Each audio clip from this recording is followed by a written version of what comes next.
Assalamualaikum warahmatullahi wabarakatuh. Perkenalkan, saya Aurelia Natasha Putri Pramono dari Fakultas Arsitektur dan Desain, Program Studi Arsitektur, dengan NPM 240510101005. Dengan hormat Ibu Hani selaku dosen pembimbing yang memberikan tugas evaluasi akhir semester, yaitu berupa video penjelasan mengenai 3 materi, yaitu sitasi, penomoran, dan daftar pusaka, dan yang terakhir yaitu Mendeley. Nah, di video ini saya akan menjelaskan mengenai sitasi terlebih dahulu. Nah, terkait pengenalan atau pengertian dari sitasi sendiri.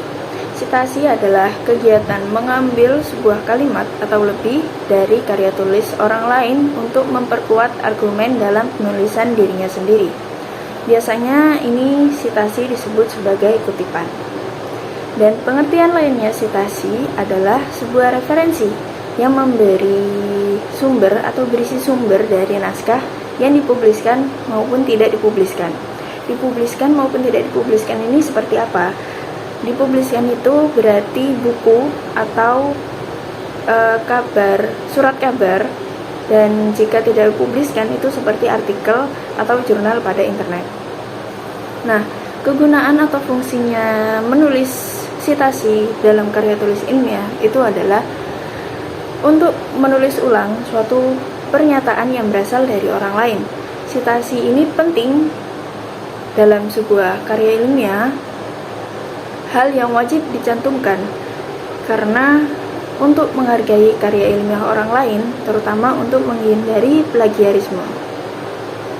Lanjut, terkait teknik penulisan. Teknik penulisan sitasi ini dibagi menjadi 2, yaitu kutipan langsung dan kutipan tidak langsung. Pengertian dari kutipan langsung adalah bentuk kutipan yang menyalin langsung dari sumber teks asli tanpa melakukan perubahan apapun dalam penulisannya. Dan pengertian dari kutipan tidak langsung sendiri adalah jenis kutipan yang mengubah isi dari kutipan tanpa menghilangkan esensi serta maksud dari kutipan yang terkait. Dilanjut, yaitu dasar penulisan kutipan. Dasar penulisan kutipan ini yang pertama yaitu menyertakan sumber kutipan di awal atau di akhir kutipan. Biasanya itu contohnya adalah jika di awal tulisan itu mengutip dari Aurel mengatakan bahwa bla bla bla bla, dan jika di akhir kutipan itu bla bla bla bla oleh Aurel pada tahun bla bla bla, seperti itu. Dan yang kedua yaitu jika berasal dari bahasa selain bahasa Indonesia, kutipan harus ditulis miring atau kursif. Jika sumber atau kalimat atau kata yang terdapat bahasa selain bahasa Indonesia atau bahasa asing, itu diharapkan kutipan harus ditulis miring atau kursif. Lanjut, nah ini dia adalah cara penulisan kutipan. Cara penulisan yang diterapkan yaitu ada nama penulis, nama organisasi atau nama organisasi, tahun penerbit, dan juga halaman sumber. Biasanya untuk nama penulisnya sendiri itu tidak dikutipkan, jadi bisa menggunakan nama organisasi atau nama dari sumber jurnal yang terkait.